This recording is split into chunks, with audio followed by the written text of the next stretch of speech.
Samsung is now considering to increase battery life capacity for its Galaxy S23 models. It is still remaining to be seen whether this increase will be applied for entire S23 series, or just the Galaxy S23 and S23 Plus.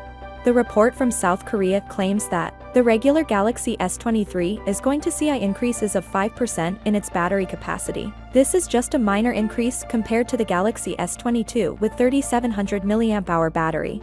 Samsung will definitely try to fix a larger battery without having to make the device thick.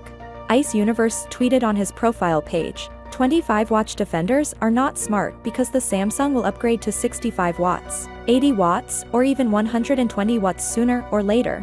When it feels threatened by Chinese brands at the time, defenders will look for the rationality of 65 watts, 80 watts, and deny the 25 words they defended before.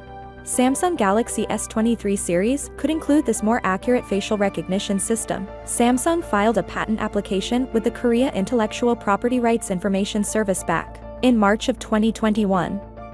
Last week, the application was made public by Galaxie Club, allowing us to take a look at what Samsung is up to when it comes to facial recognition for a future Galaxy S or Galaxy Z phone. The patent application discusses the use of two cameras placed under the display to create a better 3D model of the user's face. The goal of a secure facial recognition is to create a depth map of the user's face. This prevents a bad actor from using a photograph of the user to trick the system into unlocking the device.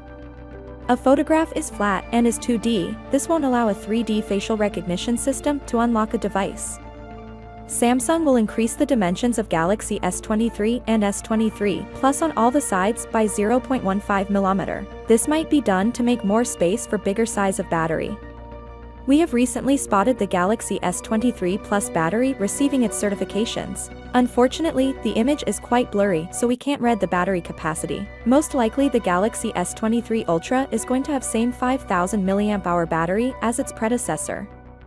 Samsung's upcoming Galaxy S23 line, there's a good chance that the new line will arrive with Qualcomm's Snapdragon processor. In previous years, Samsung opted to split its inventory, with some units utilizing Samsung's own Exynos processor, while others were outfitted with Qualcomm's Snapdragon cell key.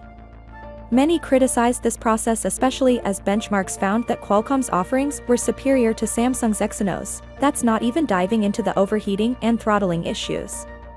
Let me know your thoughts in the comments down below, and as always, I'll see you tomorrow. Peace out.